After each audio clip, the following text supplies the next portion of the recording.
Hello, my name is Bima. I am a student of Trisakti School of Tourism, and today I will talk about cross-cultural communication.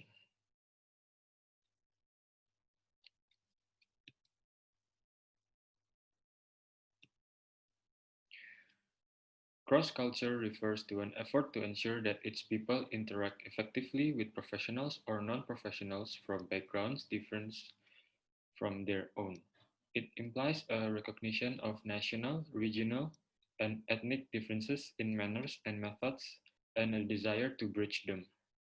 A field of study, cross-cultural communication, has emerged to define and understand the many ways of the different peoples of the world communicate with each other verbally and non-verbally. In other words, is the process of recognizing both differences and similarities among cultural groups in order to effectively engage within a given context.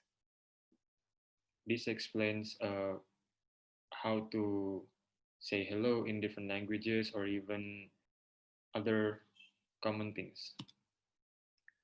So cross-cultural, different cultures have different meaning of words, behaviors, and gestures. Culture also gives rise to prejudice, ethnocentrism, manners, and options. It forms the way people think and behave. When people belonging to different culture communicate, these factors can become barriers.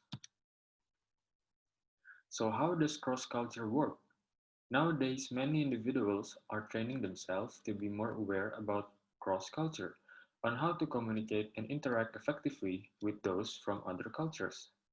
So when employees of an international company transfer to another country, they need to master the cross-culture. They must not only learn the language, but adapt to its social norms. So when you go to other countries from your original countries, you have to know what you can say or what you can do and what you cannot say and what you cannot do, because sometimes same gestures have different meanings in other culture. So we have to be aware, more aware, to respect the culture in where we are in the world. So these are some examples of cross-cultural. Number one is accepting a business card from a Japanese business person is not a casual action. The person presenting the card will bow and present it with both hands. The recipient takes it with both hands, indicating respect. So in Japanese people, they don't just bow when someone gives you card or presents or anything, but they bow to give respect to each other. So there's even a study that they show about how they bow. If they go bow lower than the average Japanese person, that means they give the highest respect to the people they bow to. And number two, the sign thumbs up is taken as a sign of approval and wishing good and wishing luck in most of the cultures, but is taken as an insult in Bangladesh. So in many countries in the world, the sign thumbs up is very good for approval and wishing luck. But then in Bangladesh, when you do that, people acknowledge that as an insult. So be careful. It's no. Number three, the V, or known as the peace sign, hand gesture with palm face outside or inside, means victory and peace in the United States and most countries in the world. But back of the hand facing someone showing the sign is taken as an insult in many cultures. Example, in the United Kingdom.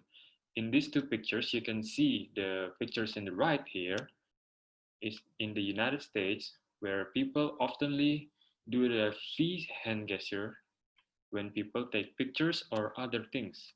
But then in the UK, in the United Kingdom, when you see people doing this, that means they are insulting you. So be aware and be careful. Number four, by placing your hands together and pointed upwards, slightly bow your body and say Namaste is the way people greet in India. So it's very common in India. If you go to India in hotels or restaurants or other places, They will show this kind of gesture to show how they greet people. Number five, a firm handshake is common in Russia when meeting other people in public. The gesture shows as a strong individual. So in Russia, when you meet people, your friends, your family, or even someone you just met, you have to show that you have a firm hand gesture to show them that you are a strong individual. And this is shown in the picture where the president of the Russia with the president of with the prime minister of India. And that's it for my video today. Thank you and enjoy the video.